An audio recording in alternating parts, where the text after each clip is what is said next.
Kamera ni adalah kamera phone gaming paling cantik setakat ni aku pernah review. Serius. Ini adalah Infinix Note 50 Pro Plus 5G, official partner MPLMY nanti. Jadi selepas seminggu aku guna phone ni and buat gaming test dengan MLV, ini pendapat jujur aku. Ini memang gaming beast yang datang dengan MediaTek Dimensity 8350 Ultimate. Dia punya power sampai boleh beat Snapdragon 8 Gen 1 Plus tau. Untuk gaming, smooth 120fps, tak sangkut langsung. Naikkan performance, korang onkan je X-Boost AI Gaming Engine auto boost bila korang main. Dengan super Wi-Fi 2.0, tarik line macam magnet.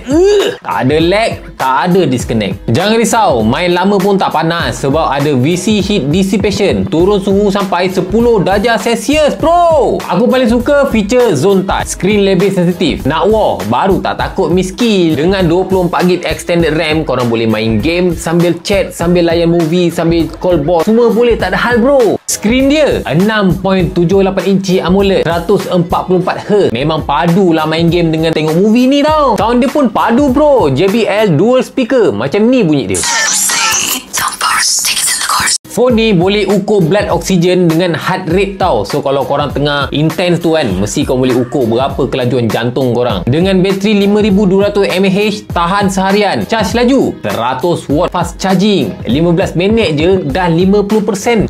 So lepas seminggu aku guna phone ni, aku boleh cakap phone ni adalah phone yang paling best aku pernah review setakat ni. Kamera cantik, speaker sedap, skrin cantik, yang penting tak lag langsung. Sekarang aku tengah guna handphone ni untuk ambil video. Cantik tak kamera ni? Harga dia 1599 je bro. Siap ada free gift AI Buds lagi selagi stok masih ada. Kalau korang tak cukup bajet, boleh beli Infinix Note 50X dengan 50S bermula daripada 699 je bro.